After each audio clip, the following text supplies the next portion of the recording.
tak se dneska společně podíváme na speciální pedagogiku. A hned na začátek zkusme zapomenout na představu nějaké suché akademické disciplíny, protože ve skutečnosti je to něco mnohem hlubšího a ličtějšího. A jak zjistíme, týká se to vlastně každého z nás. Tahle myšlenka je naprosto klíčová. Úplně mění pohled na celý obor. Speciální pedagogika totiž nezkoumá lidi jako nějaké objekty pod mikroskopem. Vůbec ne. Místo toho aktivně hledá cesty, jak je podpořit. Víte, není to věda o člověku, ale pro člověka. A to je obrovský, zásadní rozdíl. Fajn, takže v téhle první části si to rozebereme. Co to ta speciální pedagogika vlastně je? Odložíme teď stranou všechny mýty a podíváme se na její skutečnou podstatu a na to, o co jí doopravdy jde.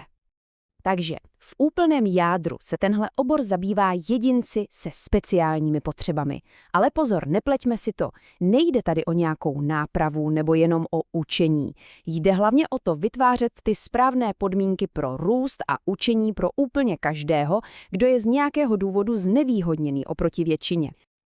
A ten záběr je opravdu hodně široký. Není to jen o postižení, jak si mnozí myslí.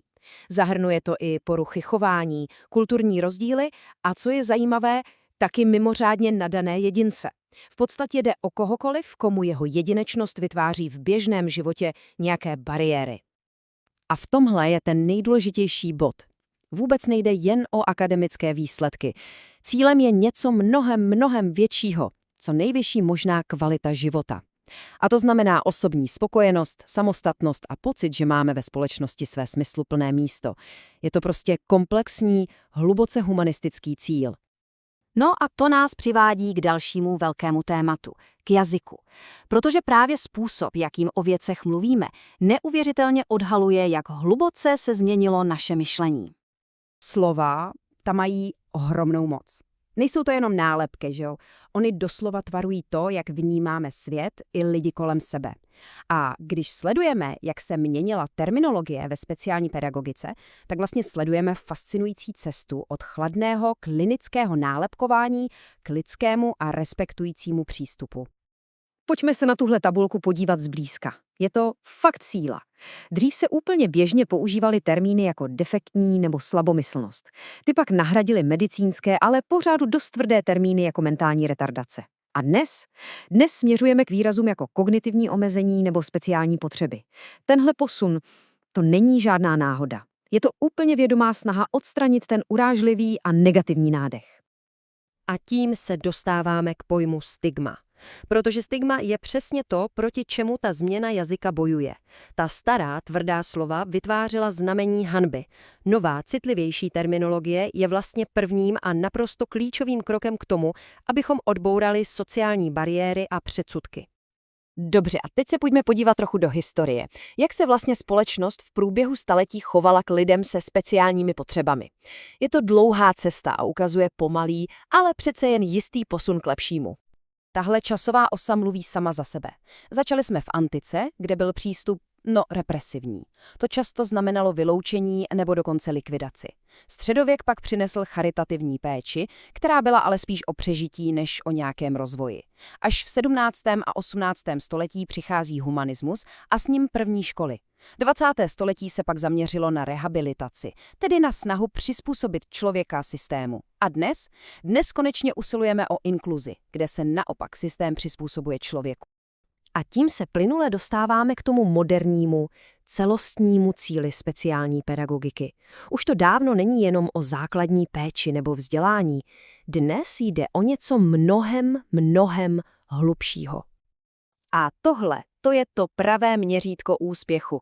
Nejsou to jenom akademické dovednosti nebo schopnost fungovat v práci. Skutečným cílem je opravdové naplnění. Ta osobní pohoda a spokojenost s vlastním životem. To je to, o co jde. A jak se k tomuhle cíli dostat? Celý tenhle komplexní cíl stojí na 3 pevných pilířích. Za prvé, ten humanitní, tedy respekt k člověku. Za druhé, výchovný, tedy právo na rozvoj. A za třetí, ekonomický, právo na smysluplnou práci. Vlastně se to dotýká každého klíčového aspektu lidského života a jeho místa ve společnosti. A teď se dostáváme k tomu možná nejdůležitějšímu konceptu. K myšlence, že inkluze není jen nějaká politika nebo program, co se zavede ve školách. Je to způsob, jakým vidíme svět. Tak si položme tuhle otázku. Co to doopravdy znamená být inkluzivní? Protože je to mnohem víc, než jen mít někoho ve stejné místnosti. Je to hluboká, skoro až filozofická změna v našem myšlení. Tenhle nádherný citát z Malého prince to vystihuje naprosto dokonale. Skutečná inkluze vyžaduje změnu vnímání. Musíme se přestat dívat jen na povrch a soudit. Musíme se naučit vidět srdcem, vnímat toho člověka za jeho odlišnosti. A tady je ten nejdůležitější rozdíl ze všech. Integrace v podstatě říká, pojď k nám, ale musíš se přizpůsobit. Je to celé o tom, aby člověk zapadl. Ale inkluze, ta říká něco úplně jiného. Říká, pojď, my změníme náš systém tak, aby byl pro tebe od samého začátku připravený. Inkluze nemění člověka, ale mění prostředí. A tohle je esence inkluzivního myšlení. Ta věta, je normální být jiný, ta obrací úplně všechno na ruby. Rozmanitost najednou není nějaká výjimka, kterou musíme zvládat a tolerovat. Rozmanitost je očekávaný a vítaný standard. A to je ten cíl. Tak jo, ale jak toho dosáhnout? Tento postup nabízí pár praktických kroků pro každého z nás. Vzdělávat se, zpochybňovat vlastní předsudky a stereotypy, posilovat empatii, naslouchat a aktivně se zasazovat o změnu. To jsou naprosto konkrétní věci, které může dělat kdokoliv z nás, aby přispěl k inkluzivnější společnosti. A na úplný závěr si nechme tuhle myšlenku. Inkluzi si nemůžeme nainstalovat jako nějaký software. Musíme ji v sobě pěstovat jako rostlinu. A otázka tedy zní, kde to pěstování vlastně začíná? Nezačíná to v institucích nebo v zákonech. Začíná to uvnitř každého z nás.